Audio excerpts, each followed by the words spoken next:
What's up, everybody? Welcome back into another episode of Cult Film Cafe. Yes, of course, it is me, one of your hosts, Jonathan, and as always, I'm joined by my partner in crime, Kenzie McLean. Hello there. On this episode, we have another repeat guest. He is the man from both the Princess Bride episode and the Blade Runner episode. It is the man, the myth, the legend himself. It is Mr. David Green. Yes, it's me again. So, yeah, as we always do, we let the guest pick one of the films off the 100 Must-See Cult Movies poster to break down and have a discussion with us on the podcast. So, David, what film have you chosen for the third time of asking? Well, this time, to keep with the theme of the futuristic one, like Blade Runner, we're going to RoboCop.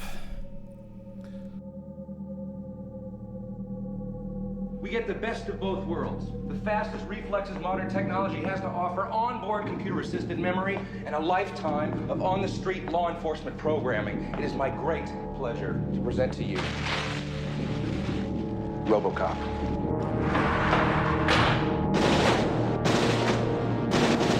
This guy is really good. He's not a guy, he's a machine. All Detroit has a cancer.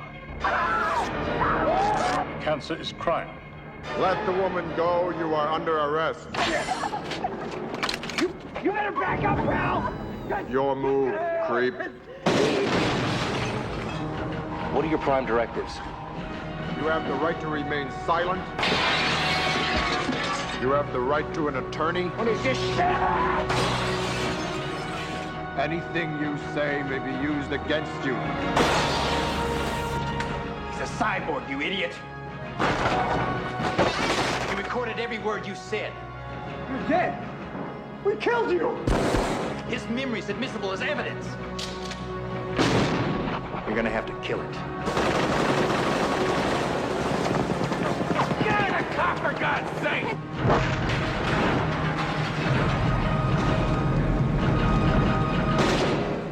RoboCop, the future of law enforcement. So, yay, here we go. 1987 science fiction action film directed by Paul Verhoeven. It is RoboCop. Kenzie, first time watch, yes or no? Nah, I think I first watched this probably about 3 years ago now. I know that's still quite late, but like I've seen it at least twice before now. I very much like the film a lot. I didn't expect much from it, and it's still to this day a really good film. I sadly made a mistake. I actually watched the remake of this film first, like 10 years ago now, and that film is awful. So I'm glad to go and watch it. I'm glad to see that the first one, the original version, is just such a much better film. It's still good. It's so good. It just works somehow. I also want to know how you managed to watch a film that came out in 2014 and 2012 or 2013 though. Oh shit! Oh yeah, we mean 2014. Yeah, so 9 years ago. Sorry, that's it. I actually forgot we were in 2023 there for a minute. I thought it was 2013. For a second, no, it was 2014. You're right. It's not a terrible film. I don't know why. It's terrible. It's Why so you did it. boring. I cannot believe it. It's got such a big name cast as well, which is really strange. Anyway, we're not here to talk about the crappy remake of The RoboCop. trash. Yeah. So, David, you must be a fan of the film as you picked it. So, yeah. I really like. I watched this back when I was little. I saw it on TV. I saw it on Film 4, and I was like, "Yo, this film's kind of neat." And I watched it again like a few years back. I think it was like during the lockdown. I was like, "I've not seen that film in a while." I remember liking it. Is it still good? And I love it. It just made me like it more. And the fact this gave me an excuse to watch it again is really the only reason I picked it. I love RoboCop. I think it's fun. I like the fact that it's kind of a bit more than just shooting people. There's a little bit of the whole what it is to be human sort of thing. I think that's neat. I like the dumb kind of philosophical message sort of thing. And also, Detroit is still like a shithole. It's funny. I like it, nothing's actually changed. It's just really fair. I think it just got a little bit worse. Oh my It's god. funny. Sorry if you're listening in Detroit, people. If there's any Detroit listeners. Listen, they know where they live. Fuck's sake. I just like it doesn't take itself too seriously. Really, it's quite funny. I Yeah. think. It's got this kind of comical kind of feel to it. I quite like it. It's like see like the excess violence and stuff. It's just like Yeah. it's so dumb. It's like so goofy. Like see the main bad guy, Boddicker is like so like, I know it's like he's not really goofy, but he's like kind of darkly comic with this like, he looks very normal. He's kind of nerd, and you see him like cut about with like anti-material rifle blasting people's heads off. It's like, yo, this is kind of fun. And he chucks the guy at the back of like, the bank truck. right, the police. It's just stupid. It's funny. It's so good. I've just, since it doesn't take itself so seriously, it has aged since it came out, but it doesn't really matter because it kind of works for the film. The fact that the effects of age, I think probably some of the effects at the time probably looked a bit old. I don't know. It's just so enjoyable. I don't know what it is. It's just fun. Good. It's just fun. Yeah, it literally is just fun. Ultra violent. I think they had a lot of issues when it first came out, especially with like that scene where the guy gets like melted. But yeah, it's so good. What about you, Jonathan? I own RoboCop. I've seen RoboCop numerous times over the years. Obviously, rewatched it a couple of times to come back on and obviously discuss it. I still like it. It's not my favourite Paul Verhoeven film. I would still take Total Recall over this, I think. Ooh. Which is actually How quite dare you. surprising because Arnold Schwarzenegger was originally kind of penned for the role of RoboCop, but they thought he would just look kind of stupid and be too big. Yeah. He kind of looked like the Michelin Man. That was what I read, because he's that big in a massive suit. But I don't know. It's good I've worked with Arnie, but he I'm was glad too it wasn't. busy making a superior action film in 1987 called Predator. I don't know if you're familiar with that. That was an 87. Never heard of it. Yeah, I mean, I like both films. Yeah, the thing about this film as well, it's got that satirical element to it, which Paul Verhoeven's kind of became known for. Starship Troopers is a big one as well for him, and that's kind of got that sort of satirical kind of look at like things that are going on, which is quite strange. This film opens really weird with the close-ups of the news people and the multi sort of cam, and it kind of pulls out. I wasn't expecting that weird montage to start. It was kind of strange. And it was like the guy, John Opa, like heart surgery, you get to pick your heart. It's kind of like, wow. It's kind of strange. It's what adds an extra dimension to what essentially could have just been an action film. There is elements which do make it sort of stand out. Yeah, I enjoy it. I think we all enjoy it. It is a bit over the top. Yeah, like Kenzie mentioned, I had a hard time getting an R rating in America. I'm pretty sure they had to edit things out between 8 and 12 times. I think it got sent back to them. Yeah. Initially, they didn't actually film the scene where Peter Weller's character Murphy is getting blown up. Like, that wasn't originally shot in the original production, but they asked for more money to go and shoot it. I don't really know if this film works without seeing that. It's kind of a big part of the film. I have my gripes with the film though. There's parts of it which are really slow. Like, see the sequence of him becoming RoboCop and like booting him up in that. It goes on way too long. Like, it's quite boring for about 20 minutes. I don't know if I agree with that one, champ. I can kind of see it. I found it fine, but I think for some people it could be a bit slow. Especially when you really just want to get into like the kind of nitty gritty with big RoboCop cop. So Nice one. Yeah, I could see that. I don't mind it, but again, I watch some slow stuff, so like this isn't too slow compared to other things that I watch, so I'm just kind of used to stuff like that. But yeah, I can see that. It just makes me think of the remakes or the remakes. See the remakes one, it's just so slow. It's like I don't mind this one at all because the remake is just that boring. This film's so good, man. I feel like that bit's kind of it's like that in the intro are kind of there to really kind of nail, put home the fact that the world is like controlled at this point by corporations, and that whole like segment of him getting like booted up and all that is like because you get the like the dialogue between like all the corporate guys and the heads of it, and like, oh yeah, you got like the scientists like, oh, we've saved his arm, and the guy's like, who cares about him? He's like, he's a robot, he's a product, who cares? And it's there just to like emphasize how unimportant he is. He is not a person anymore, he's a product, which obviously doesn't come into it at the end where he's like, I am Murphy, I'm a little man. I think that bit's kind of important just for that aspect. Otherwise, it's just like, he's a robot now, and that's kind of it.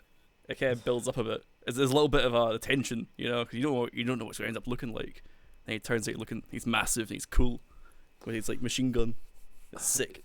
Yeah, it's just a tad bit slow. Also, another issue I have, like, right. This is I know action films and action films in general, specifically ones from this age, are meant to have this hero sort of figure who's pretty much unkillable. Mm-hmm. That's fine when he's in a robotic suit, but that guy had like 5 shotguns blown him to pieces and was still alive. Like, that's not real. Like, that wouldn't happen in real life with him still being alive. For like, they've just emptied loads of shotguns into him, and they also shot him in the head. Well, that's the killing blow. In fact, he wasn't actually dead then either. I mean, he was mostly dead. But it implied that he wasn't fully dead because they were trying to resuscitate him, and they had like oxygen going into him, and it's like you kind of get a sense that he wasn't dead because he's still got a memory. That's kind of what triggers him when he becomes RoboCop, and that scene where the graph goes mental and like he has the flashback. Oh yeah, he never fully died. And I'm like, fuck me, like, was he just superhuman to start with? Every character in that film seemingly has, like, some sort of, like, base, like, higher resilience. Because, like, if we look at, okay, we're obviously going to be spoilers now. Like, look at the bit at the end, right? Where, what's her face? Like, Lois gets shot, like, 4 times in the face by a pistol. And she's just, like, rolls down a hill. I was like, you know what? I'm good, I'm fine. Everyone in this film seems to have some sort of, like, they're just like built like tanks and can take anything. Like, look at the guy at the start where he gets shot by like the big tank, and he's like he just doesn't. He just survives for ages till he falls on the table. It's weird. That's what it's kind of a comic booky film. That's what I thought when I was like that. It's kind of, I gave it a bit of a fear. It's like, it's kind of from the outset at that point. It's kind of like, it is obviously kind of goofy. Oh, not goofy. You know what I mean.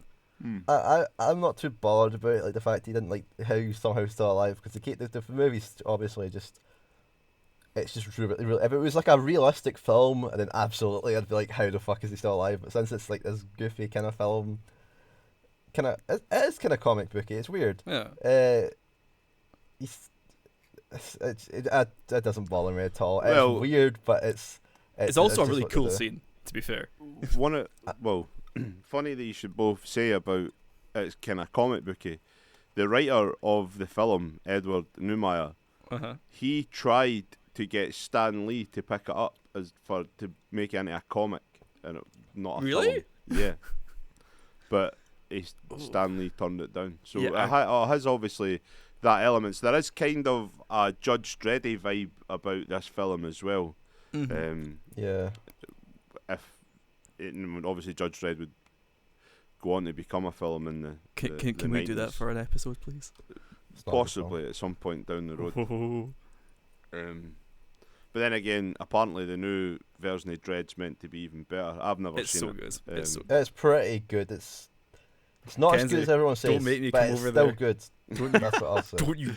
Fine, I'm coming. Okay, you know what? It's We're doing my segment. not quite there. That's all I'll say. Well, I hate you. no, I get the whole over the top violence thing. I think that's wherever I've read about this film, it's. I mean, Paul Verhoeven initially read a few pages of the script and then didn't want to do it, flung it in the bin because he thought it was just like another action film. And Yeah, obviously it taken him his own time to sort of think about how he could do it. And like, yeah, one of the comedic elements is the over the top violence. That's what he said. It's like it's just adding more, but it's more to the point where it becomes funny and not real anymore. And I think that's what Kenzie's meaning about you don't take anything like negative from the scene when Murphy's getting blown to pieces, where somebody like me, I don't mind the over the top, but that's just too far. Like it's just went too silly. But then again, it is part of the sort of film's DNA, really, to Yeah, I be mean, I that can't way. really take this. Yeah, I can't really take this film serious at all. I just take it for kind of what it is. I think they had some balls to make it this violent. I'm surprised. I'm surprised it even got made at this point because it is, for the time, that was like this film was ultra violent for the time. It's kind of crazy. Like I remember hearing, do you know the scene with the CEOs? The CEOs in this film are so weird when they test like the moo robot thing that moos all the time. What's it called? They're called cows, right? Ed 209. Yeah. Oh, did they ever call them Cows. cows? Or was that just me? No. Okay. Well, the Ed 209s. Like they test it out and they can't turn it off and it blows that guy up. Mm-hmm. I think that's like a world record of how many squibs they used in that guy. Like they literally filled that man up with just tons of squibs and then went, that's not enough, let's do it again. And it was just like there's a picture of him after it and he's just drenched in blood. It's like I can't believe like they got like at that time how it even got made, and I know it got like sent back like 6 times, but even still managed to get out. It's crazy. Apparently, I'm glad he it had, like, exists. 200 squibs.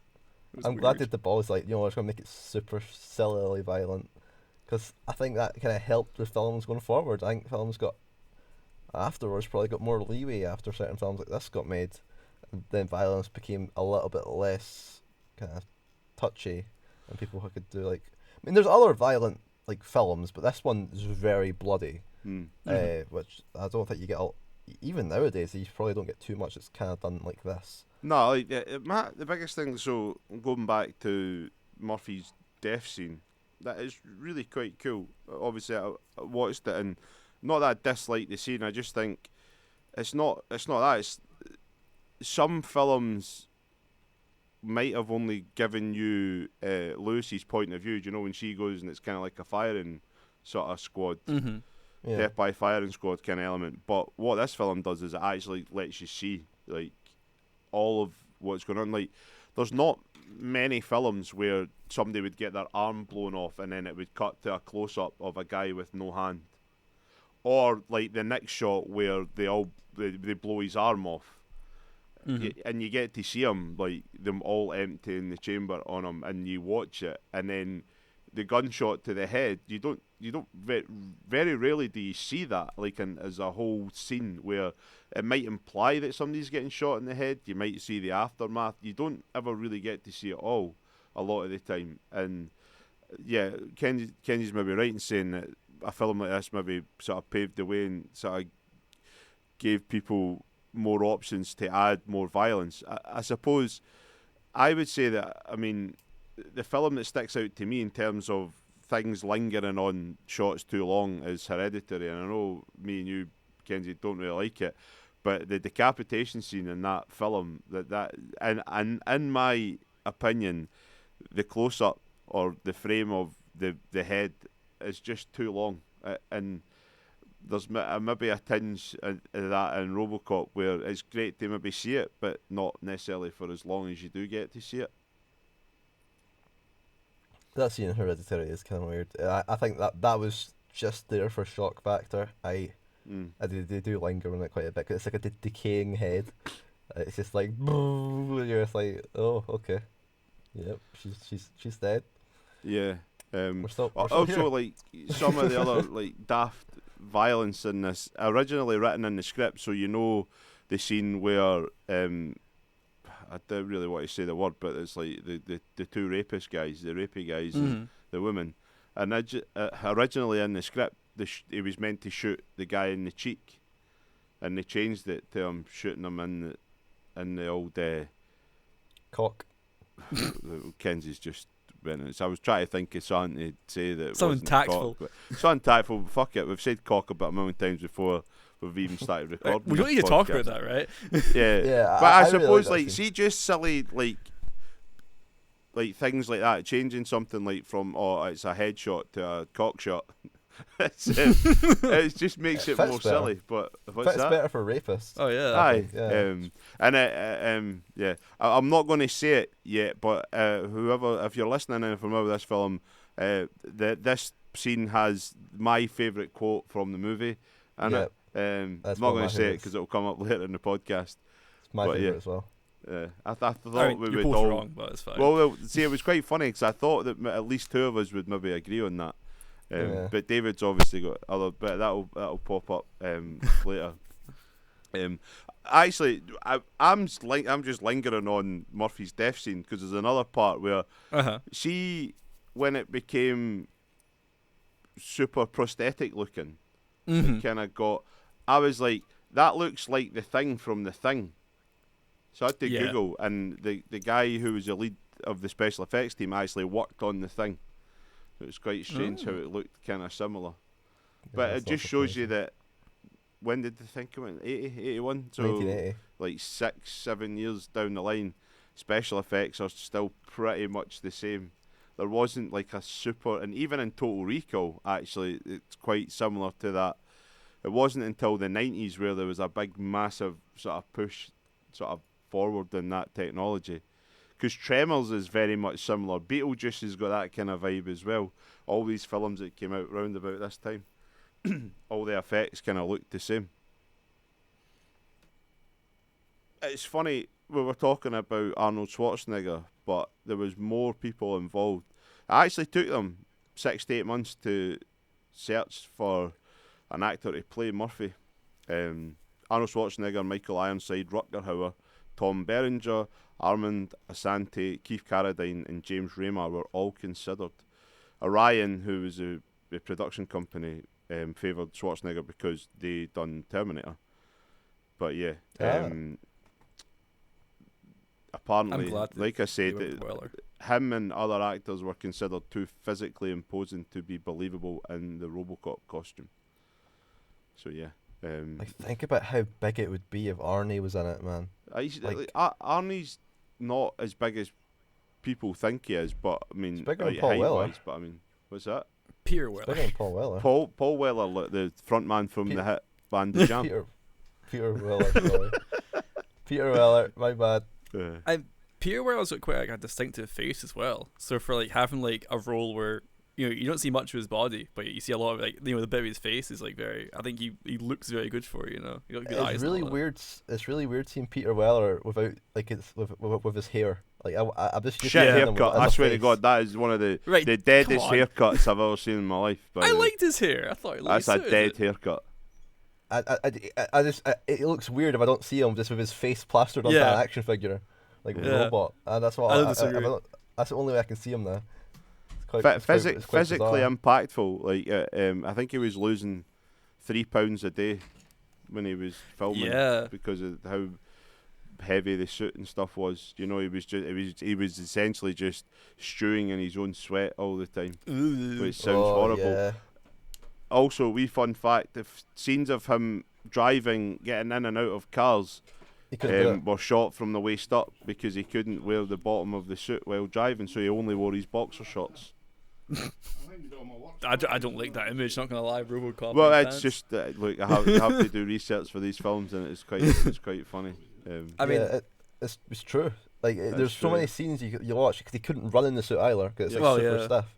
It's kind of like the same. Like when you hear about most people in like suits like that, if you hear like things like Red Dwarf and like Crichton's like a suit where he could never sit down properly and stuff like that.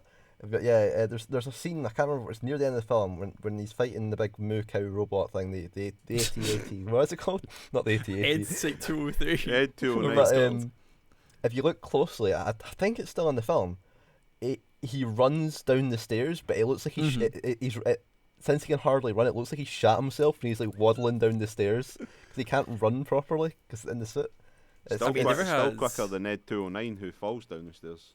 That was such a dumb and scene. then has like a mad spasm on the landing because he can't get up. Yeah, he's like making pig noises and stuff. It's weird looking. Strange. It's like he's a robot. Why is he like snorting like a pig?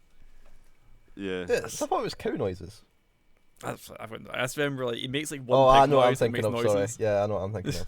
Yeah.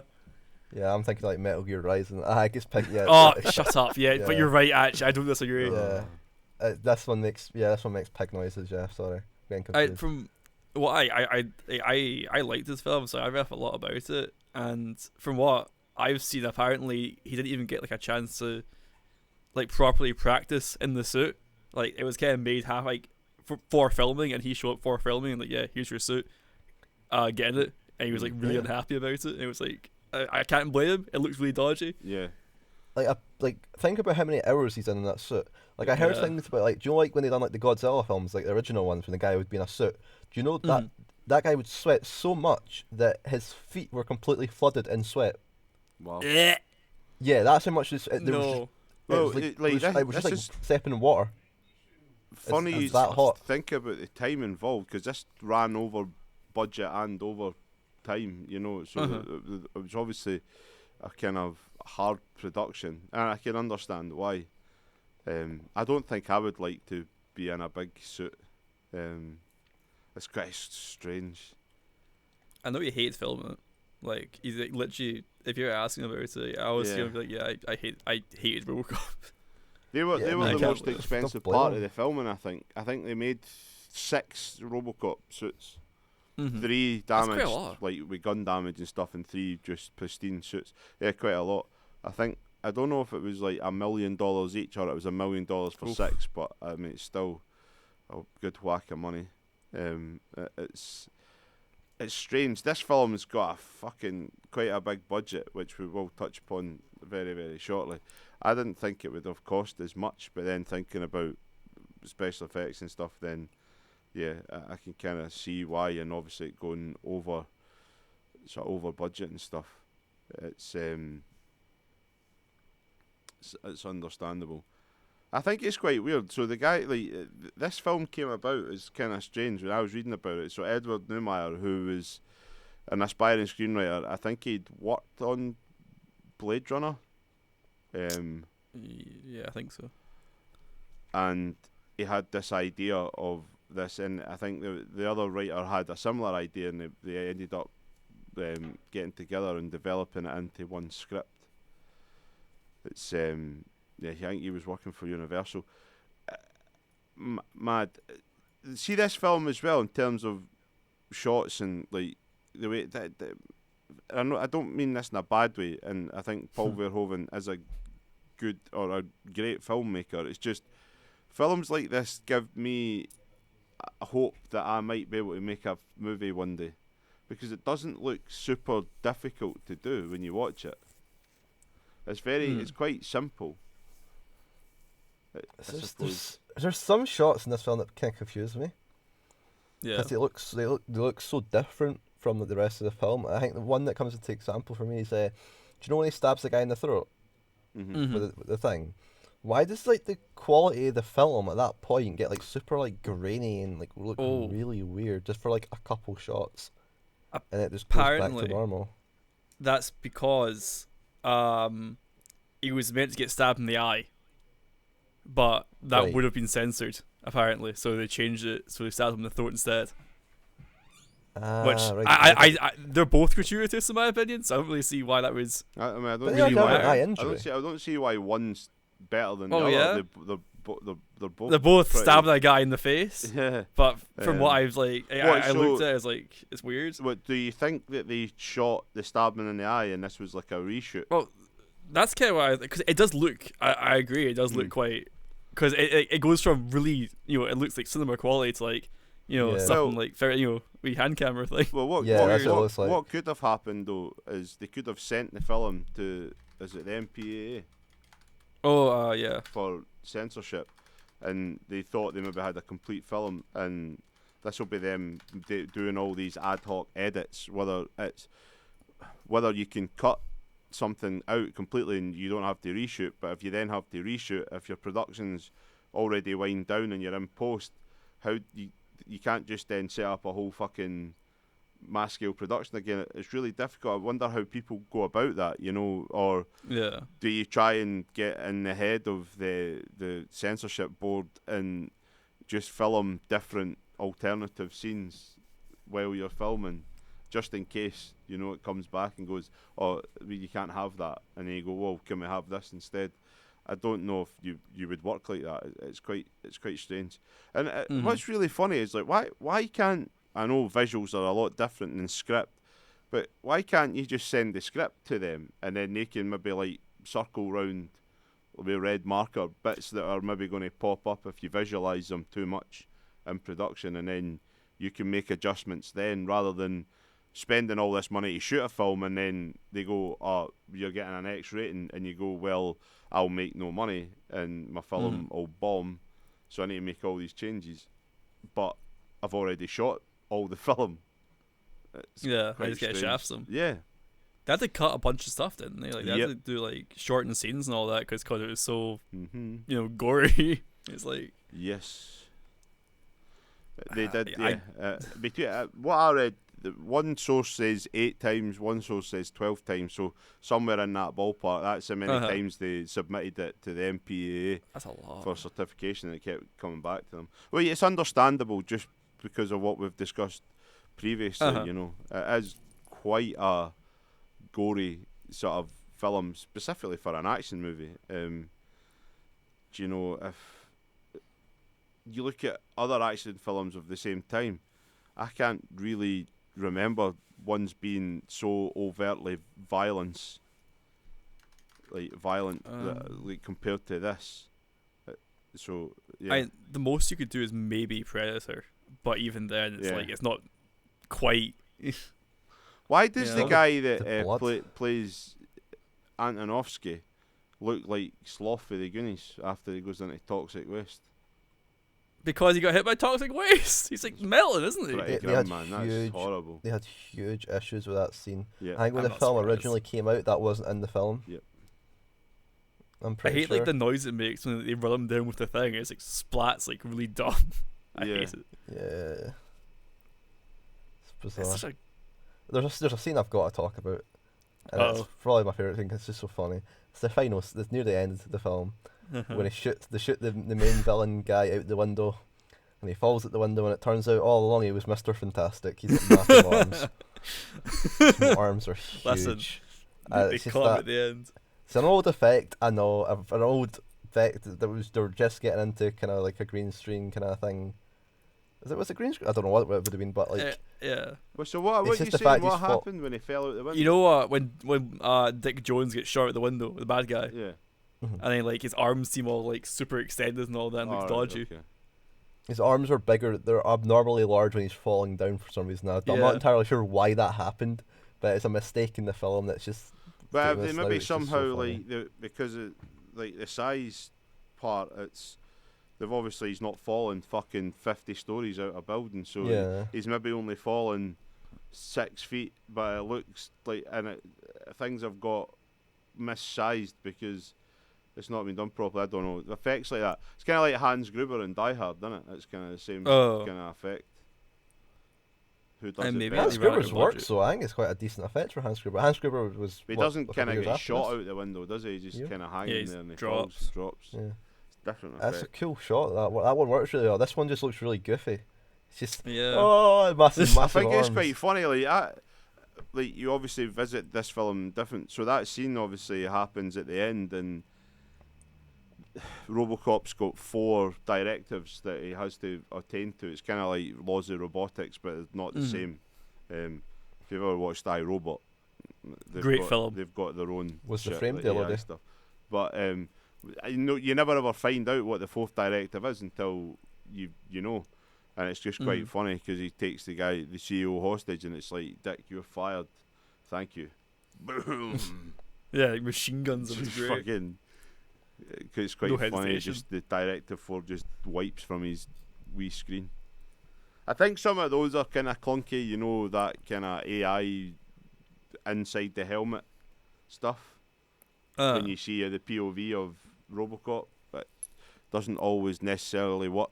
apparently he didn't have infrared cameras. It was they painted actors with like fluorescent paint and had a black light, and that's how that worked. It's kind of weird. Obviously, they didn't have a budget to have infrared for whatever reason. It's Obviously like a worse extremely Terminator expensive. vision. Yeah. Anyway, we have spoke about RoboCop for a while. We've touched upon a lot of different things, and I think we all across the board really like it. So we will just end this part with giving our ratings out of 5 popcorn buckets. Kenzie, you are first. I really like this film. I remember, like, I think I first saw like a tiny bit of it when I was really young, and I always wanted to see it.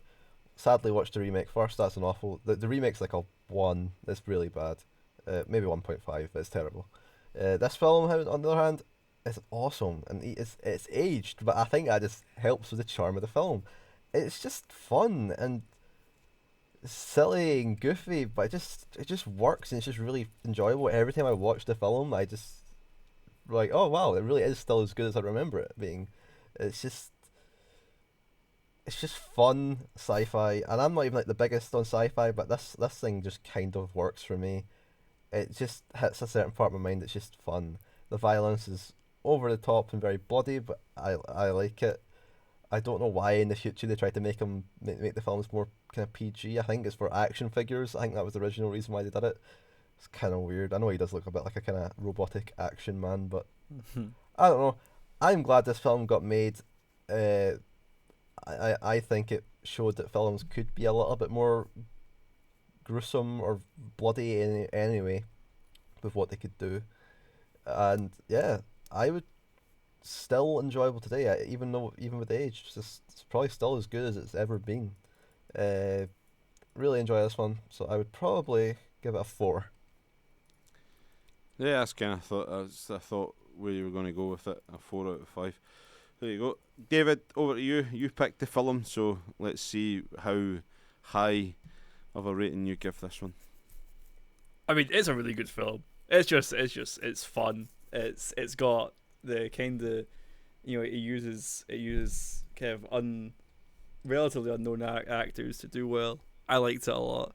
I liked the little like corporate thing and the kind of weird Jesus imagery sometimes. I thought that was neat. I'd give it a 4. It's fun. It's good. It's just a good film. Everyone should watch it. Just don't watch the sequels. That's all. RoboCop 2 is maybe okay, right? Don't. I don't know. Shut up. I've never. I probably have seen it, but I wouldn't watch. It's the one where he gets taken apart. Like, he pulls his legs off. He's like left like as a little stub man. It's weird. Well, at least Paul Weller comes back for this one, eh, Kenzie? Yeah, good old Paul Weller, right? Pierre Weller's in the second one. No, yeah. Over to me.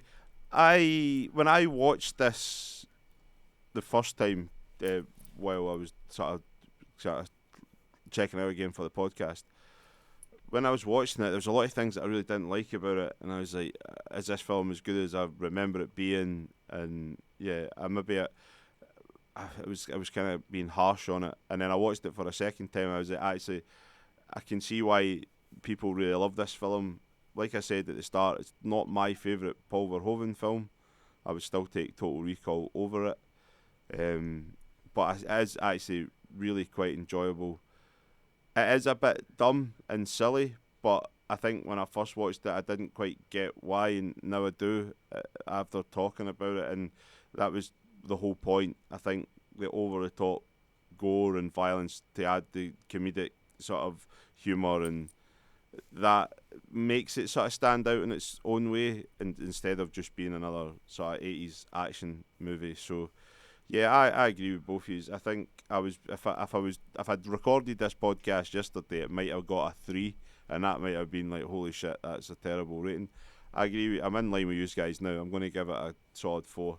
I think it deserves it. It is probably one of the sort of better versions of this style of film.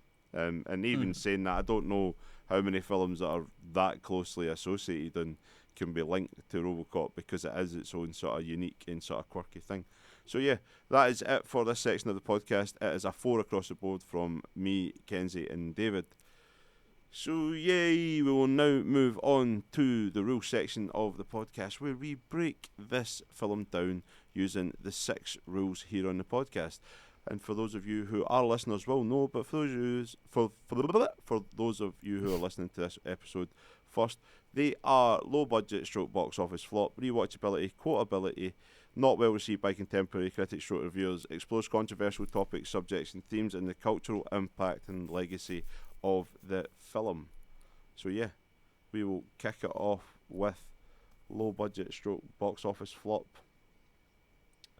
Okay, well, the budget for this film is round about, according to Wikipedia anyway, but that's what it says here.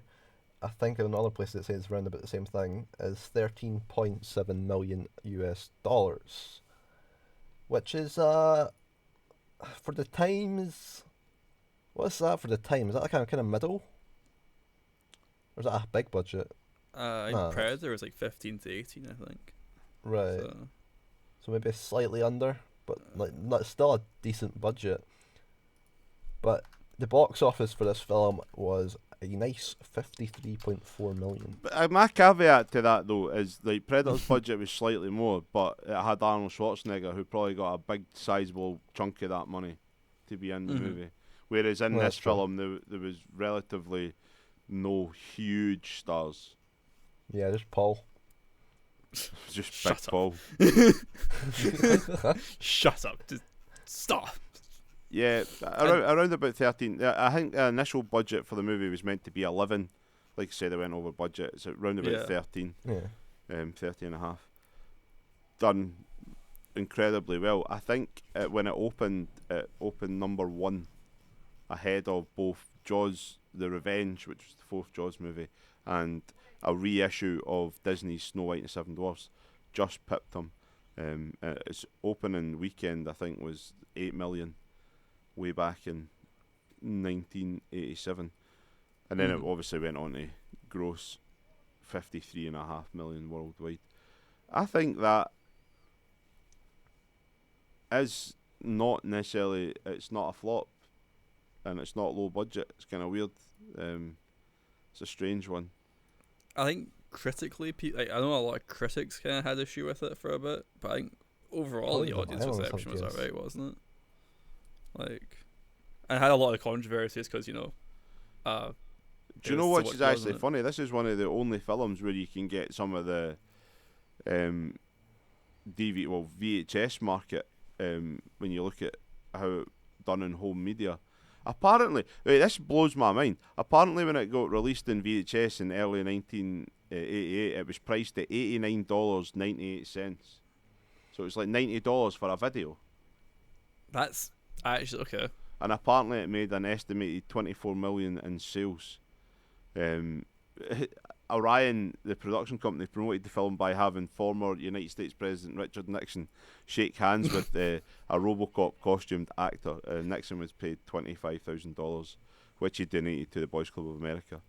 The film was a popular rental, peaking at number one in mid-March 1988.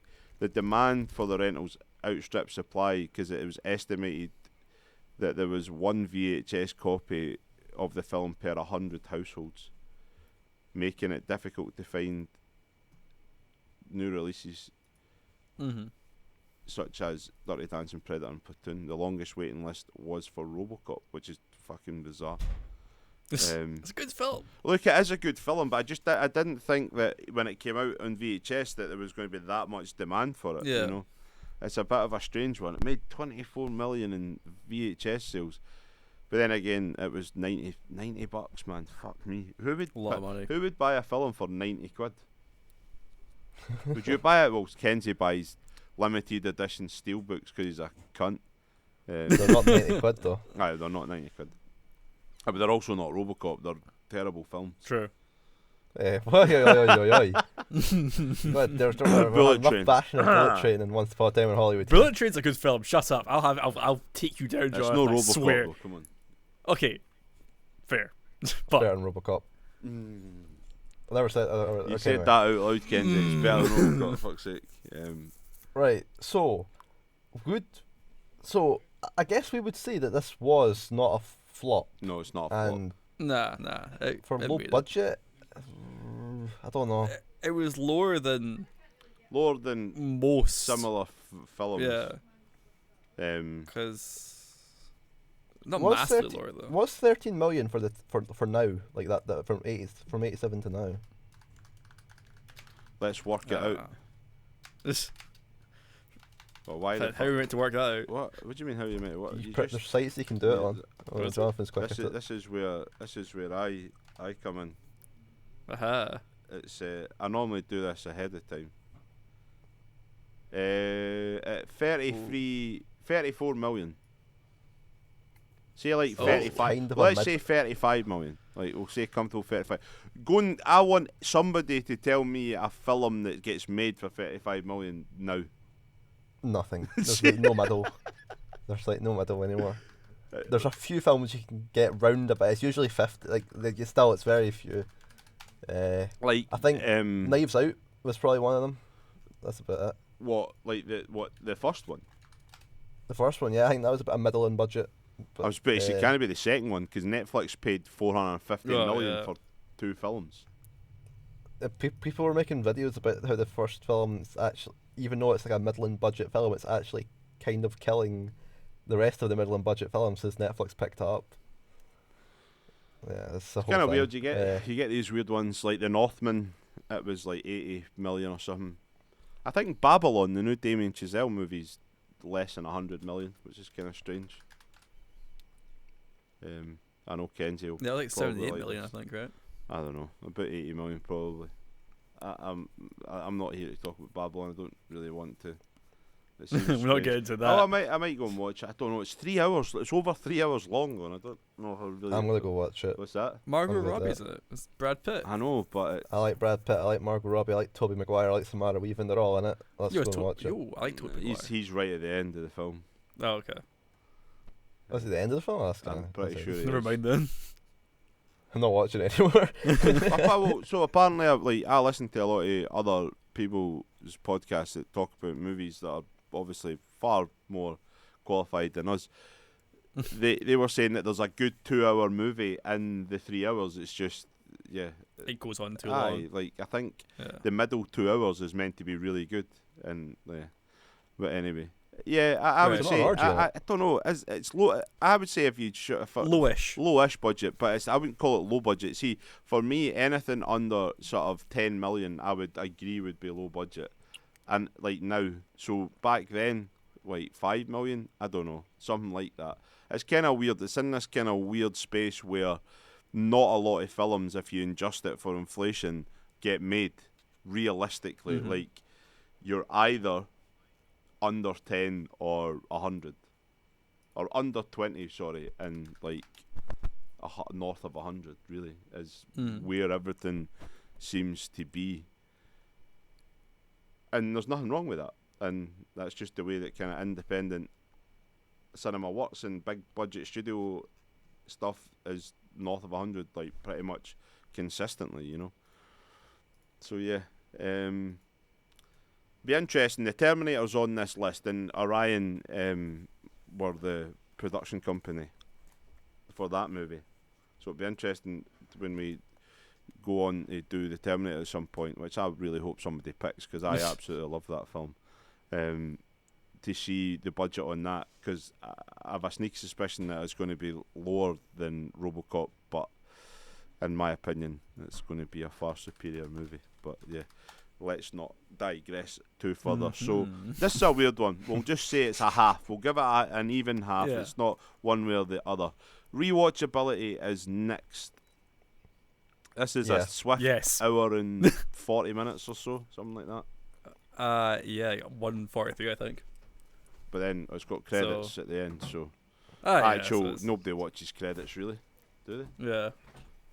It's a good timed film, and it's an action film that's fun, doesn't take itself too seriously, got a little bit of humour to it.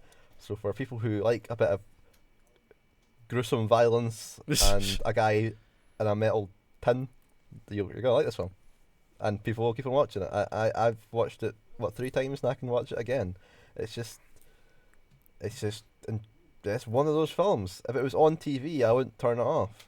Yeah. It's just kind of. That's how I feel easy. anyway. It's quite well paced for the most part. All the characters is not, it's a well made film. it's a bit of fun. You know, you could be like, you know what, I want to see Mr. Fantastic get shot at a window. Fuck's sake. Yeah. So you watch the film. I've got a bit of gripe with this part. Like, is it rewatchable? Yes, but there's parts of this film which just go on too long, and it's really weirdly paced. And it's not that it's badly paced; it's just the way the film works. Right. So break it down. You get the silly sort of intro part to the film before we then go into a sort of Detroit police station, essentially. Murphy arrives and they go out. That's kind of quite fast. They track down Boddicker and they're chasing them. They get to the steel mill or wherever the industrial place they are. They have their shootout and Murphy dies or doesn't die. Whatever happens to him, I don't think he ever fully dies. That's my opinion. And then it's like, do you know what it's really like? It's like Halo 1 where you're in the suit. Is that Halo 1 when you get booted up? What Halo is that? That's basically all of them, to be fair. It kind of feels like Well, that, so where it's like when you come out the suit, the cryogen. and you're like calibrating yourself. Look here. Look here. Yeah. Like, Yeah, that's that's, kinda like, I mean, it happens in like most Halos, but I think you're talking about Halo 1. it's Yeah. kind of has. I don't know why I brought Halo into this, but it's just where my head went. It's kind of, but then it kind of gets dragged out, and obviously you see the clippets of the scientists, people working, the CEOs, and stuff like that. I just feel that goes on too long for my personal taste, and then the bit when he becomes like RoboCop, they come into the police station, and it's like he's like this super cop, and he's firing on the firing range, and it's like he goes into a car, and it's like, yeah, a couple of crimes get committed. It's like the store's getting hauled up, goes there, and then obviously you've got the sort of rapey bit, and then it's the mayor getting held hostage. And then after that, it's like he's powering down again. So it's like he's having a wee break, you know. Nap time. And then he has the mad flashback shit. He's got the dream. And then from there, it's just him intent on Hunting revenge, everyone down. just hunting people down, which is quite strange. How the fuck he remembers, I don't know. It's part of the film, obviously. The pacing's okay. I don't think it's great, and I don't think it's an extremely hard watch at all. It's not. As an enjoyable film. I do like the film. Like I said, I gave it 4 out of 5. But I do have slight issues with this part. But I'm not saying it's not rewatchable. I just think they could have shaved maybe like 15 minutes off it, and it would be under 90 minutes, and it would be fucking perfectly timed. But maybe they couldn't, and they had to leave the excess in, and fair enough. People are obviously getting paid lots of money to make as tight a film as they possibly can. I just think if you could cut some sequences down a wee bit, then it would be a slightly more enjoyable experience. Not that it can get much more enjoyable, but yeah, I still agree it is rewatchable, and I think we all agree in that. Yeah. Right, move on. We are on to quotability, and Oh yes. yeah, there is some good ones in this. I do say. Me and Kenzie agree What that was our first? favourite one is the same, probably. It is your move, creep. It is that indeed. That is it. Yeah, my favorite. I love it. Yeah. Your move, creep. I mean, it's fine, it's- but Dude, it's like, Yeah, oh, it's it's fine. fine. All right, David. What's yours then? it's like, you know, like the bit where what's it called? He's at the petrol station. The guy is there, like, dead or alive, you're coming with me. It's I like, knew yo. it. You're such a I'm almost such Shut a normie, up. sorry. It's I'll Dead or actually beat you. alive, you're coming with me. It's Of either that course. or anything that Boddicker says, because like every word he has is like quotable. Let's be honest. What about this one? I'd buy that for $1. Okay, shut I up. I guess hate that that so gets much. said a couple of times in the film. It's like in the grocery store, it's the TV, the guy that's on the telly. He says it, and then the see the guy that came up with RoboCop, and they're going into the kind of posh toilets with their wee gold When card, they shoot him. and it's like, is he talking about Oh, women? yeah. He's like, I'd buy that for $1 as well. It's like, there's a recall in it. Right, I'm looking at quotes from RoboCop, and apparently there's a part where my friends call me Murphy, you call me RoboCop. Does that actually get said in the film? That's probably like a He sequel. definitely or something. says my friends call me Murphy. He definitely says that. You call me RoboCop. I don't. because he only really becomes Murphy at the end. So Yeah. like, I don't really see where that's gonna fit in there. Yeah, I like Dead or Alive, You're Coming With Me. That's a callback at the petrol station because he says it Yeah, before he gets blown to pieces. I love like the little tune that plays at that bit because it's like, That's, do do do like yo. Because that's how That's the guy knows that it's Murphy. And he's Mhm. like, we killed you. And Yeah. he's like, well, actually, it turns out you Hang on a didn't. second here. 'Cause- I mean, it's just there's so many lines in it. I like it a lot. It's like I'm kinda like, Sorry. yo, I'm go kind on. of thinking, what's it? The Mandalorian kind of stole Dead or Alive, You're Coming With Me by saying, I can bring you in warm or I can bring you in cold. I basically it's like I think that's better though. I think that sounds cooler. He doesn't say it right. Oh, what do you Just the mean? way he says it is like, "Yo, dead or alive, you're coming with me." Like, oh, this is a cool feller.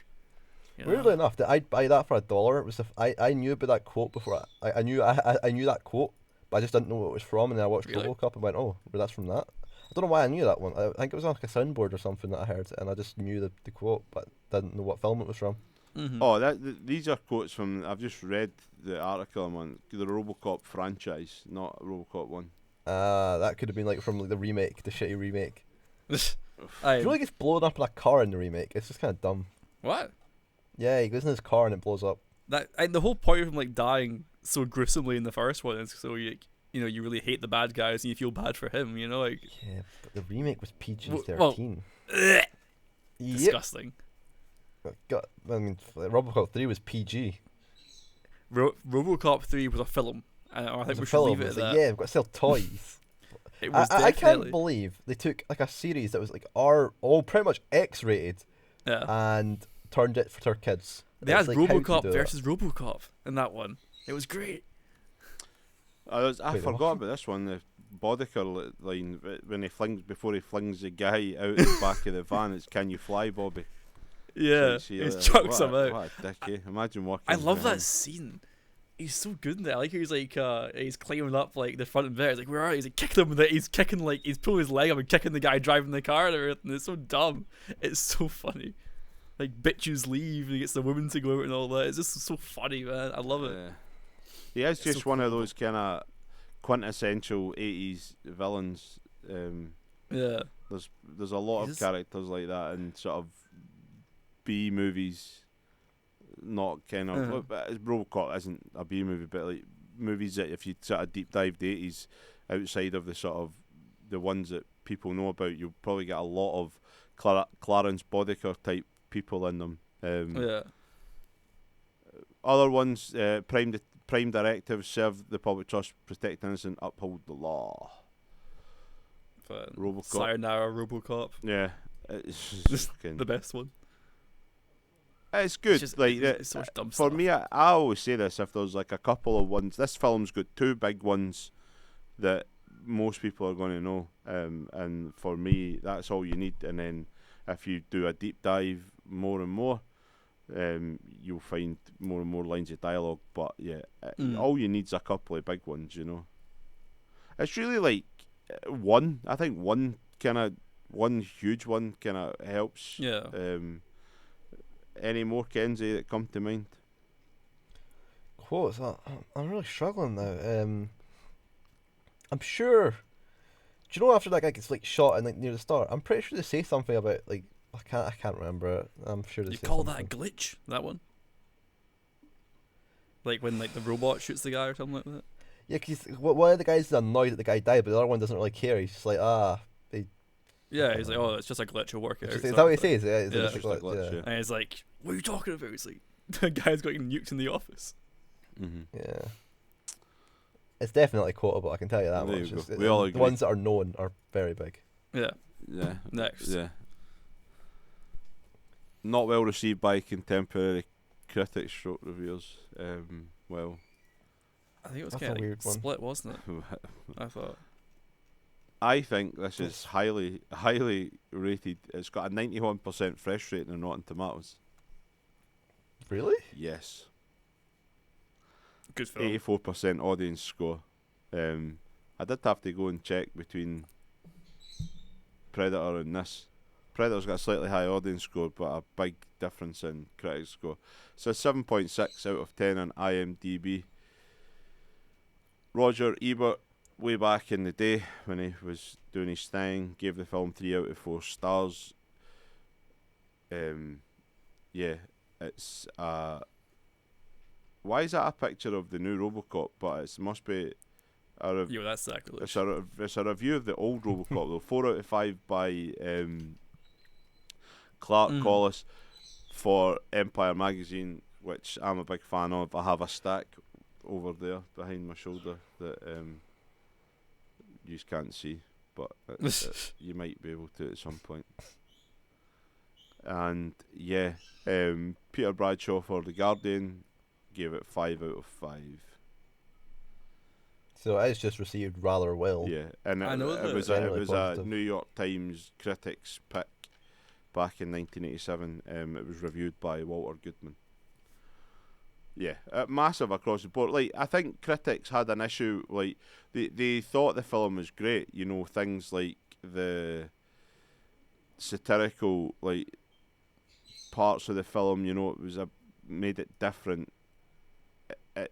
The biggest gripe was obviously the violence, which was the where a lot of them had an issue, but still, like, it's It's a good quality film, yeah. yeah. I don't really know if I've got much more to say in that. Are you surprised that it's so highly rated? In the 90s, I'm quite surprised if I were Rotten Tomatoes and stuff. What's I the remember- what's like the audience score? The audience loves it, to be fair. 4 or something. Because I'm kind of interested. I'm gonna look at that. 84%. See, that sounds probably more about where I would expect it to be. It's Well, quite high we for all a gave critic it, 4 out of 5?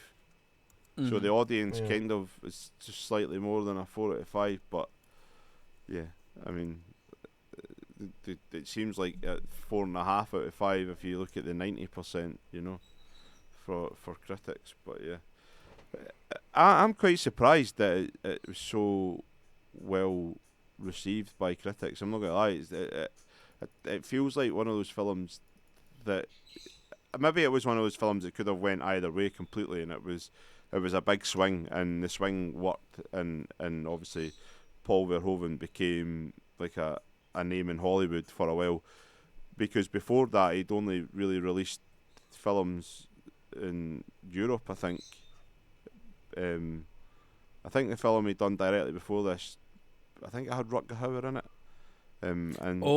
Is it Blood Flesh and Blood or something? and yeah, terrible film to watch, by the way. Yeah, and then obviously after this he went on to do things like Total Recall, Basic Instinct, Starship Troopers, which are all films that people know. So it kind of cemented his place sort of in America and making films in Hollywood.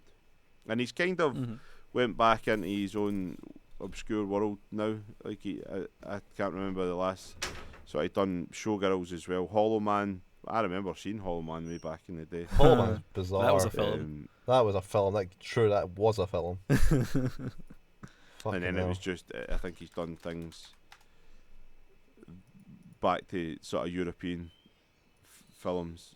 But yeah, he had a film come out in 2021. He's still making movies at the ripe old age of 84 years old. But like Ridley Scott, man, you seen Ridley Scott? I know we're off on a weird tangent, but Ridley Scott's 85 and he's got a film coming out this year, man. I'm like, when do you stop? What's he? What's coming out? He's doing Napoleon. Oh, I'm pretty sure okay. Adam Driver passion for is it, man. This Napoleon. one's for making. Oh, it's got Joaquin Phoenix. Yo. Yeah, Joaquin Phoenix. Is it I'll watch Joaquin that. Phoenix? That'll be that's good. Napoleon? Yeah, apparently. Fuck, Joaquin Phoenix does so much. He's man. in the new Ari Aster film that Kenzie has never watched the trailer for. I've not yet, What is no. it? Is that Noah's Afraid? Is that what it's called? Something like that. Strange. It's like a mad, weird, surrealist comedy Oh, film. Bo is Bo's Afraid. Afraid, Yeah. Strange. I watched the I trailer don't like for it. Ari Aster. Like, I don't like Ari Aster as well. You're right. Dave, we're you're all right. slagging Ari Aster. He's got people that fucking think he's great. So He I smells. can make better films than him. I know I can. Yeah, so could I. We could all, if we all made a film and called it like Hereditary 2, it'd be better than the first one. Hereditary had one good scene, and that was like the mum crawling about the walls. That's it. That wasn't even good. It was a bit spooky. That's it. That was not. It was a bit spooky. It made me It lost. uncomfortable. It so lost suck all it. the spook when he looks down and sees a naked fat man standing at the door. True. Okay. Very true. And Midsummer was. I've not seen it. It was terrible. It It was just bad. It was just dumb. There was a really. I'm not going to spoil it in case you watch it because it took me by surprise. Right. Everyone That's keeps how talking bad about it this was. really awful scene that's in it or something. Yes, something. there is. There is. I don't know what it is because no one will tell me what it is. It's mad awkward. I don't want. If you watch it, it makes it better to get taken by surprise by it. I will probably watch it. I'll put myself through the pain. Oh Jesus. Back on RoboCop. So wait, where were we at?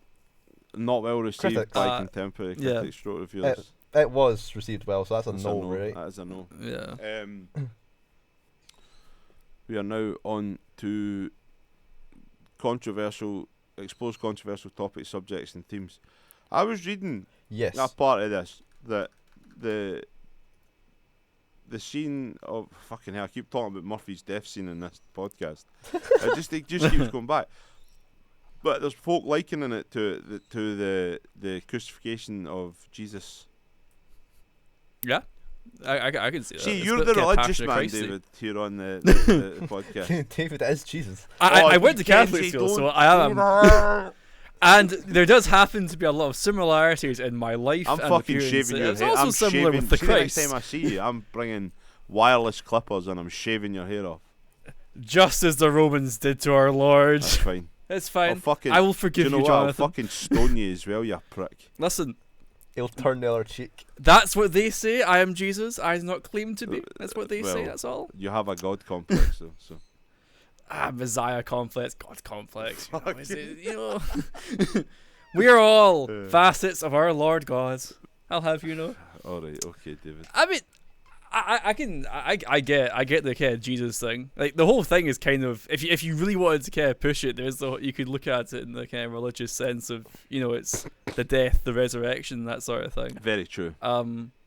There's the passion in the gratuity of like Murphy's death. You could probably go that's like the Passion of Christ. I mean, like what's his face getting whipped and like it's so like horrifically shown. Mm-hmm. It's kind of that. I see the argument there. I get it, yeah. And the whole Passion of thing is Christ very is a good much. Have you all seen the hit movie, The Passion of the Christ, directed by Mel Gibson? Mel Gibson. I had to like watch it in primary school. What in primary Really? school? I went to Catholic school. Fucking hell. What is wrong with you Catholics, man? In primary six, Alright, I've just we turned all half the audience off. Apologies. I want to apologise. Kenzie's in primary six they got us all out. We watched it on the whiteboard, and everyone's like, You "Yo, watched it this on is the like whiteboard? so What do you depressing." mean the projector? It's a good film. Oh yeah, it's a good film, but it's so miserable. I guess It's the rough, point, but right? It's But good though. like, it's Whatever happened to Fun. Jim Caviezel? Huh? he's a bit crazy. I'm pretty sure. He's like he's anti-vax and stuff. All right, like let's not go down this road. Let's talk about the controversial topics, subjects, names. They might not be that controversial. There is some thematic elements that you could talk about. Corporate power. Mm-hmm. David brought Yeah. up about essentially one company that owns the whole of the city, which Monopoly. Shut up. the hit board game Monopoly. No, I mean, it's true, I suppose, but Very controversial. Omni consumer products. Yeah. Yeah. Yeah, they just run everything, and not only do they run all the good guys, they run all the bad guys as well. But yeah, unfortunately, it's like very anti-privatization and all that, isn't it? yeah, I was reading a bit here Lots of- about humanity and death, which is another thing about the cultural legacy and impact of the film can sometimes get brought up in this as well. So this is quite weird. The way that they've pitched RoboCop or Murphy is a lot different to the way it might have been, where you might have had like a really cold, unemotional person just being a robot, whereas this they've kind of flipped it and he actually starts to think about humanity and he has that element to him which, for the most part, up until this film, you wouldn't have had him sort of questioning who he was, where did he come from. Like, he would have just been a robot. Essentially like the Terminator. It's Yeah, you'd pretty probably much see Pinocchio. What's that? Yeah. It's like Pinocchio. He's a real boy. Fuck off, man. I'd rather, seeing like Pinocchio with like a machine gun. I'd watch that film. I suppose it's a bit more idealistic than you'd probably get even in more modern films. Like, it'd be a bit more depressing. Like it'd be them being less human.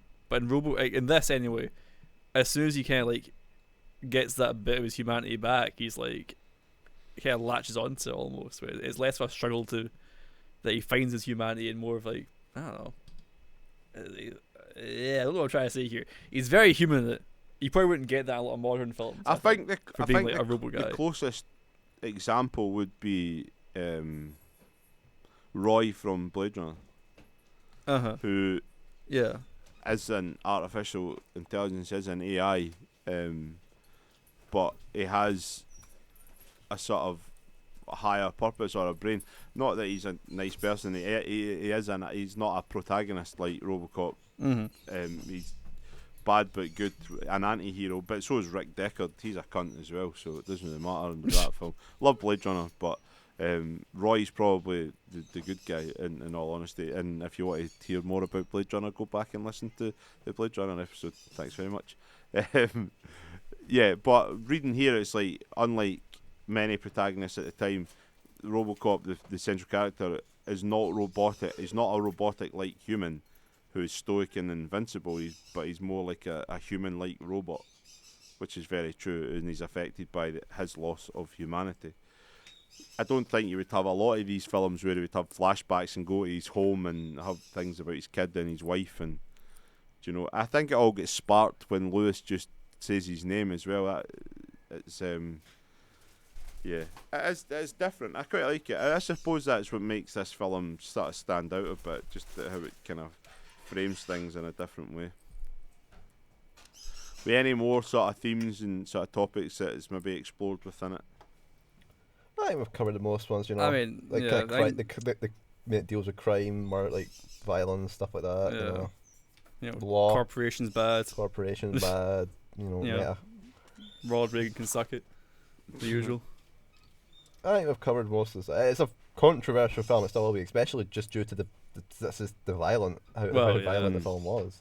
That in itself was controversial for the time, when we were a little bit more weren't used to seeing that back in the day. Or I mean, we had came far in the 80s, but like this kind of even pushed it harder.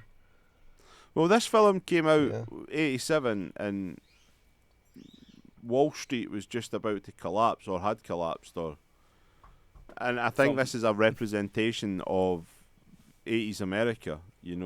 Big industrial cities like Detroit were being run down, and obviously this kind of frames it in a way where there's this corporation who's going to pump loads of the money in it. They're going to make this like Mecca City, kind of in a same way where it looks kind of weird. It's not as futuristic as I would like it to look, for RoboCop. I mean, I much prefer the way Blade Runner's framed in this ultra futuristic kind of LA with flying cars. Wouldn't really and work stuff with like it, that. I feel like. If they could have done that, then again, budget. It must just boil down to that. It's I think there's a lot of sort of things within it, which then also just adds to how unique sort of action film or sci-fi action film this can be. But yeah, final point is cultural impact and legacy of the film. Yes, right. I would say this is hugely cultural and has a big legacy. It spawned, I don't know how many sequels, like 4, maybe 3 or 4.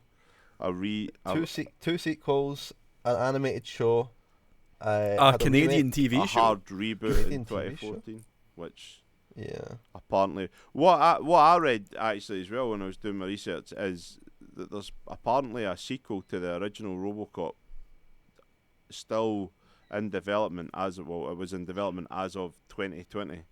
That apparently it retcons all other entries in the series. So it's like it's a direct. So it's like Halloween and these Halloween trilogies where it's a direct sequel to the first movie. that actually happening? Don't know. I mean, it's 2023 now, so I mean that could have been canned. but Fell in the bin. There's a I think they have to reboot it at this point. Like, what are they meant to do? well, I don't know. You never know. If they get it right, I'm not saying I'm adverse to a sort of revival of it, but no, I mean, if it's going to be as bad as the remake, then I would just leave it alone. It really depends how good they can make it, you know. In all honesty, that's what it boils down to. Yeah, it's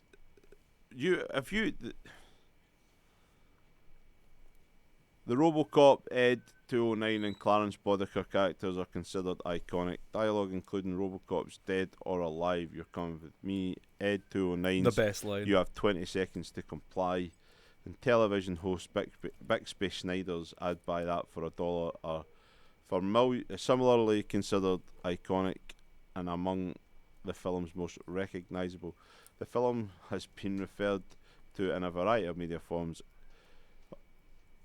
It's been referred to in a variety of media, from television, including Family Guy, It's Always Sunny, Red Dwarf, South Park, The Simpsons, and films including Hot Shots Part 2, Ready Player One, and video games Deus Ex and its prequel, Deus Ex Human Revolution. It's mad how why do films end up doing that, you know? Apparently, the KFC, that was the character had been advertising KFC. I don't know. Strange. Wait, really? What? But Dead or alive, we're getting this chicken bucket. mate, it says that. I don't like how well you had that the voice. character, it's also served as a design inspiration for Nintendo Power Glove and appeared in advertisements for KFC in 2019, where it was voiced again by Paul Weller. Joking, Peter Weller. It's just an in-joke if you've been listening to the podcast. If you've just jumped in now, you'll be like, this guy's mental. Apparently, and a direct line advert in 2020, I've never seen that. Just goes to show you, Yo, he was essential alongside the Teenage Mutant Dead or Ninja alive, Turtles we're changing and your Bumblebee. insurance. Oh, I saw the Bumblebee one. Yeah. I've never seen like. I either, saw the Ninja honestly. Turtle. I've seen both of them. I've not seen the RoboCop one. I want to see the RoboCop one. Because the Ninja Turtle, he's like flying. I think it's like Leonardo. No, it's Michelangelo. I think he's flying to like the place. Doesn't get there in time. And a pizza delivery guy comes up. He just steals the pizza. The Bumblebee is like flying to save the day, and he's like, "Oh no, it's fine." And he's like, "Oh," he goes away, kind of sad. Just That sounds terrible. Not gonna lie. but it's mad. It just goes to show you the fact that we don't watch TV with adverts anymore, or at this age. Us younger people, well, you are a lot younger than me. I do, because I've got my parents still watch like Yeah, old terrestrial television. fair.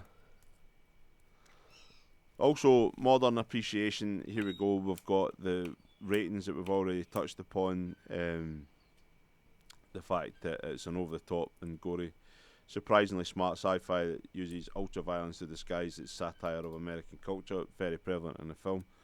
That makes it really unique. The film has a score of, it's got a 70 out of 100 in Metacritic.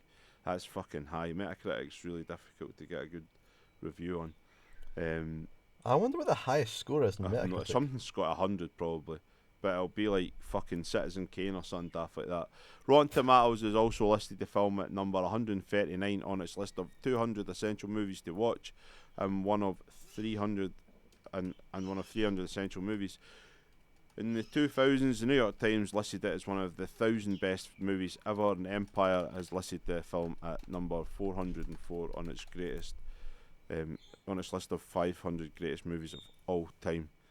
Filmmakers have spoken of their appreciation for RoboCop or cited it as an inspiration in their own careers, including Anna Bodwin and Ryan Fleck, Neil Blomkamp, Lee Winnell, as well as Ken Russell, who called it the best science fiction movie since Fritz Lang's Metropolis. And during the 2020 COVID-19 pandemic, it was among the action films director James Gunn recommended people to watch. that's funnily enough ties into when David was watching it again during the sad times of the old locked indoors. It's quite funny how somebody says it's the best science fiction movie since Metropolis, and that Metropolis was one of an inspiration for the movie. Yes, I would say it's massively culturally impactful and has a big legacy. Yeah, it's done quite a lot. Deus Ex is basically RoboCop, but with modern technology. So Aye, I mean, like, it's the same thing. So do you know, it's baffling how they made this in a remake in 2014 and got it so wrong. yeah, Okay, but they kept his left hand. fucking Remember that? it kind of reminds me of when they done Terminator Genesis and sort of done Terminator 1 again. I was like, you've just made it terrible. It's just not the same. Didn't it have like Emilia Clarke in it Emilia or something Clarke like was that? Sarah Or was that Connor, the other yeah. one? And Yeah. Jai Courtney was Kyle Reese. Oh, I hate Jai Courtney. And they had... Did Arnold Schwarzenegger come back for that one? He was in it. I don't know if they just... He did, come yeah. back? He wrestles a naked version of his younger self. He did indeed. Great film. Because it's Terminator 10 out of 10. Salvation that's got the CG'd version of young Arnold at the end. Yeah. Yeah, I think so. Yeah. That one's got it, and then Genesis has got a CG one as well. But Arnie's actually in it as old Arnie. Mm. Shite though, because they basically no retcon Terminator 1, but they kind of reshot Terminator 1 and with a bigger budget and with modern technology and still made it look fucking way worse. I thought Right. people liked Genesis at the time, but then like a year later, everyone thought it was shit. I was like, okay. I mean, Dark Fate. That's Arnie or Arnie X. Dark Fate's okay, but then again, it's a direct sequel to T2. It retcons. Dark Fate has the whole thing. It's the best Terminator film since Terminator 2, which is saying literally. Yo, Well, fucking but nothing. what else you meant to Terminator say, 3 though? was great. Oh, fuck up. I like Terminator 3. Hey, It was fun, Terminator right? 3 is Yeah. We good. can have this discussion whenever the Terminator. I'm sure to gets God, picked, but- all these years, I keep on saying that I like Terminator 3, and then everyone's like looks at me like I'm like made of like boogers. I don't know. Like made of like- toxic waste, like the old. Yeah. There's like like toxic what? waste like the guy from RoboCop, maybe. Yeah, I look like that guy. Whenever I say I like Terminator 3. Made of Right, boogers. before this gets out Interesting of hand analogy. and we start talking about fucking Terminator films, we're on RoboCop. We all agree that it is culturally impactful Legacy. and has a Yeah, legacy. yeah. So that is it for the real section of the podcast. We will now swiftly move on to the short Act 3 of the podcast, where we decide, based on the conversation that we just have, based on the conversation that we've just Nice had, one. what is this a cult film, and B, would you put it on your top 100 list of cult movies? So yeah, Can I go Kenzie, first? on you go. You can go first. I think this is a cult film. It's like so. I mean, for a cult film, it is kind of popular, but I don't think it's like super. It's a cult film. Like to say it's not, I think it's really weird to say. It's almost kind of to classic, I would say, but it's a cult. I think it's more culty than I that. think the only I would say it's a cult sorry to butt in, but I think the only one out of the 6 rules metrics that we talk about on the podcast, the only one which was a hard no was not well received by Critics. critics and contemporary critics and reviewers. I think like rewatchability, quotability, low budget, we were kind of half there. Controversial topics, subjects and themes. There's a lot of different things within the movie at play and the cultural impact and legacy. So yeah, if we're basing it just on that, yeah, I mean you have to sort of agree that it's a cult film. I would probably. It would go quite low down my list. I think it could be close to the 10s. I would need to think, but I need to remember I put other films. So I think I've put something in 11. You've put two trying to think. films in your top 10 already. Yeah, I've put 2 films in my top 10. I've put a film in 11. At the moment, I'm going to set this at 15. 15. Nah, Wow. fuck, nah, 12. What's it at 12? I mean, I don't know. You do this to yourself. You definitively pick a number, which is great.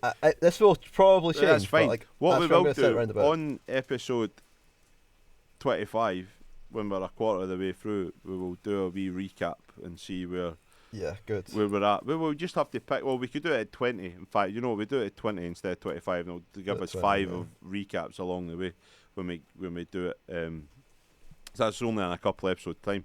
I think this is 18. So I think 17 or 18. Yeah, I think so. Or maybe even 19. I'm my head's up my arse in terms of what episodes we're actually doing these days, because we've done so many extra ones for Halloween and Christmas. It's quite weird because people that I know go, how many episodes you done? And I'm like, well, I've kind of got to break it down because we've got a main series, which is where the podcast started, and then we've ended up doing stupid things at Halloween and Christmas and fucking. Next time we'll keep that a lot smaller. That's not going to be the way going forward. But yeah, there you go. Kenzie agrees that it's a cult film and has put it at 12 on his top 100 list, which is really high. David, what about yourself? Yeah, I'd probably say it's a cult film. I don't know. I think I'd probably put it about. I think I'd probably put it in the year the late 30, like 38 and up. 38 to 45 is where I'd put mine personally for RoboCop. There you go. There's a nice ballpark figure for you. Yeah, I also agree. Based on the metrics here at the podcast and the discussion that we just had, that it is a cult film. I would put this in my top 30, I think. That's probably subject to change, fair. but I'll put it in my top 30. I don't know exactly where I'm not a maniac like Kenzie, and don't try and stress myself out by putting a definitive number on it. There's probably a film on this list that might be my number one, though. Just leaving that out there for people. It could be. Would that be? I wonder what that would be. Could that be something you may have brought up in the past? Could be. Could be. Does that star someone that goes all the time? It goes what all the time? Oh, look, I'm just gonna stop. I can't do it. What was that? It's Arnie. It might not be that though.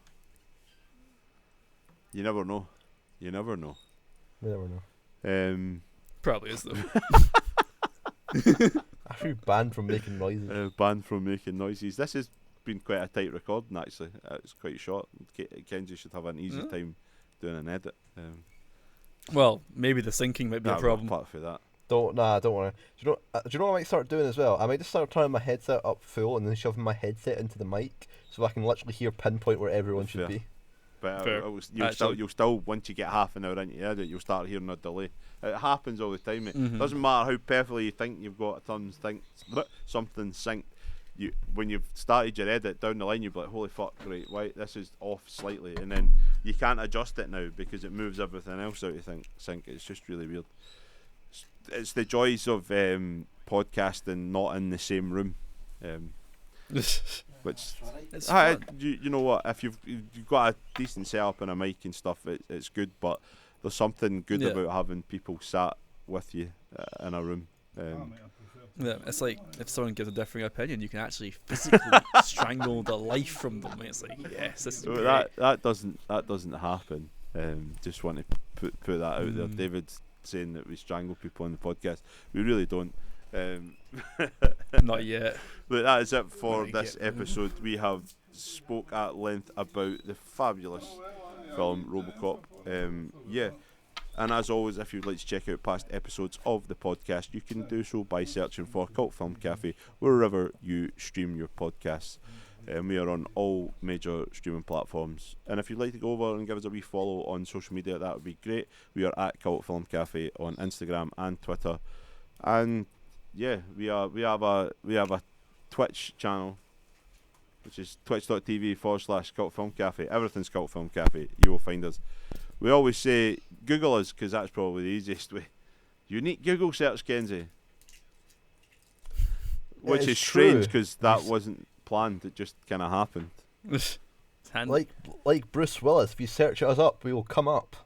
I don't know why Bruce Willis, like anyone, like Keanu Reeves. What the fuck? That was very specific. Yeah, that was very specific. But yeah, if you search up Jesus, he comes up. So do we. You're not wrong. No, yeah. so. Right.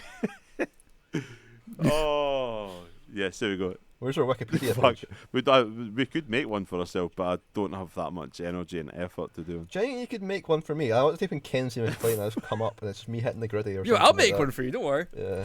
Kenzie is a cunt, yeah, it's fucking hell. That just went mental there for a minute. Anyway, that is it for the episode. Thank you, David, for coming back on again. It's been a pleasure as always. Always a pleasure. To Yeah, have David it's- on again. Obviously, I am great. So it's He's also understandable. said that he wants to come back and be the guy that's on the podcast the most. So, I am the podcast now. so I it's would like- say he's a top 5 guest. He's in the top 5 he's in, guests. well, in terms of like participation, he's in. How many he's in guests have top you 2. had? We've had quite a few. How many guests have we had? Like, let's do Yeah. it. We've had Andy, Jordan, you, Moxie. Who was after that? Jamie, Lorna, Nick, Adam, Ali. Have I missed anybody? I don't know. If you have, they're going to get mad. Yeah. Better not. Or you're not get your girl It's off like around. 10. We might have Tate. We might have that's a Maybe spoiler. te- we might have maybe- someone maybe else. 10. We might have a, Yeah, which is actually Ooh. we've only done like a handful of it. Like we've not even done 20 yet. So yeah, I mean you've had people that have come on a couple of times and then just people that have come on once. You've been People on. a Twitch You've now streamer been come on on. 3 times. Nick's been on 3 times. So these are tired. Oh, I've got to beat that. He's a better yeah. guest than you, I David. can't. Though sorry, but Right. That's a lie, I know. I know you're doing it to hurt me, Really not. Jonathan. And it's worked. Well, step up your game.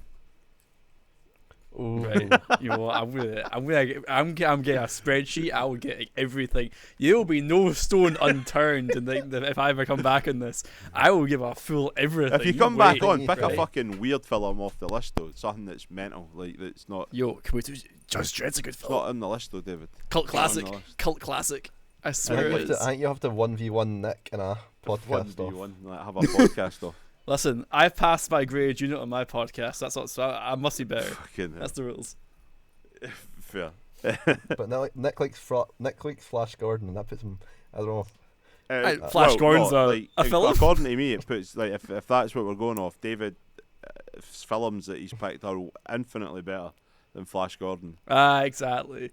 Planet of the Apes though is pretty decent, and he was also the guest on the I Godfather like Planet of the episode, Apes. which is a pretty boss film. So not going to lie. Anyway, That's why you didn't watch that film. Godfather's a great movie. I love it. Godfather's kind of cringe. Kenzie, Well, I'm glad. okay, I'm glad continue. Kenzie wasn't on the episode for the Godfather because he doesn't like the film because he's an idiot. I think it's all right. I think it's a 3 Oh, out of fuck 5. off! Right, you're a lie. You just Shawshank. You're a theatre Shawshank fan. Redemption I'm is just the a most hipster. overrated movie of all time, and it should not be number 1 on IMDb. Wow. That's, Okay. that's the hot I take. think it That's- should be The Dark Knight. Nah, don't. That's think a that. real That's a hot hot take. take. Anyway, It's not really. I think most people say the same thing. We're not doing this now. we're not We're doing not. this now. What? If you want to, What? Wait, me saying Dark Knight or Shawshank? I was joking about Dark Knight. Dark Knight's great. Dark Knight's not. Okay. Fuck off, David. You can't say it's a bad film. It's just not. I like the I quite like the Batman. I might like the Batman better. Batman Begins is Batman. better. The Buttman, So- aye. Kenzie's I got like- a fascination with butts and cocks today, ladies and gentlemen.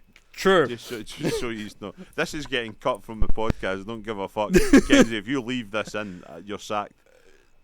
I'm You're not getting leaving that. sacked Don't in worry. the morning. Don't you worry. Sacked in the Leave it all. morning. Tell the world. David, tell everybody where they can find your lovely face if they want to give you a wee follow and see what he's doing. Because he's making content, ladies and gentlemen. He is currently studying at City Glasgow College Unfortunately. doing television. So you are making content. So Go and see him. Yeah. Yeah. Actually, I might be a bit extra in There you their go. little pilot thing. So maybe. what is your Can Instagram? we be in it? Can we get an appearance? You know, can we have I'll try and get you in. Straight up. Yeah, I can don't we be think like anyone we could will be like a mind. podcast in the background. Like, what's up? We're cult. What? film You'll be cafe. like a true crime podcast in the Yeah, back. what's like, up? It's Someone cult, killed fi- this cult postman. film crime mysteries. We could The cult film crime we could be mysteries. the characters that break the fourth wall for you. Because we're, Right. doing- Yeah. we're doing Well, a I'm real good at That was discussed. We're to be doing fair, a real that there was time. discussion We're doing there. a real time. Bro, I will give you an Oscar performance. I'm not joking. All I my will money literally. back. I will method act. I will not leave I character will for like a method year. act.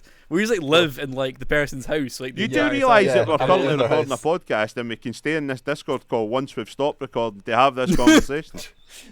Anyway, Alright, David, yeah, sorry. tell all the David, lovely what's your listeners IP where they can address? find your social media. What are you at? I mean, the only real thing I can ever like properly remember is like, Well, my that's fine. Instagram, and that's like DGJ_media. There you I go. think That I'm is pretty sure. David's. Okay. I What's got my your initials postcode? wrong in it. It was On embarrassing. Instagram. What's your What is postcode? fuck off. What's my postcode? Yeah, we want that too. Fucking shut You up. don't get my Not postcode. get his postcode. Anyway, that's where you can find David on Instagram. Go and give him a wee follow. Like I said, he is currently studying television at Psychological College, and he's working on some exciting new stuff. And you might be able to see snippets of it over there if you're interested in all that jazz. And as always, in the description of the episode, we will put a link to everybody's socials, including mine and Kenzie's. So yeah, that is it for this episode. So it's a goodbye from me. Dead or alive, we're finishing this podcast. You're Nice one. goodbye. That was terrible. David, say goodbye. Goodbye. Bye. Podcast out, everybody. Dead or alive. It's the end of the podcast. They're alive. This podcast is terminated.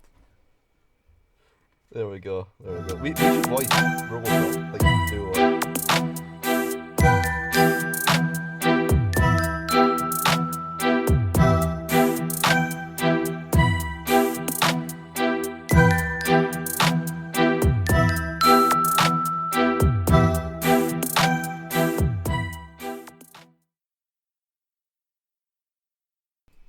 Three, two, one, cock. That should be fine, right? One of them will work. Yeah, one of And do you know what? Sometimes lining up, it's still out anyway, so it doesn't Sure. really matter. Yeah, they'll be fine. It's alright, Kenzie's head in this one anyway. I do your fuck. Rough Kenzie. Hey, It's his turn. my chops. Sorry, what? I'll take him as.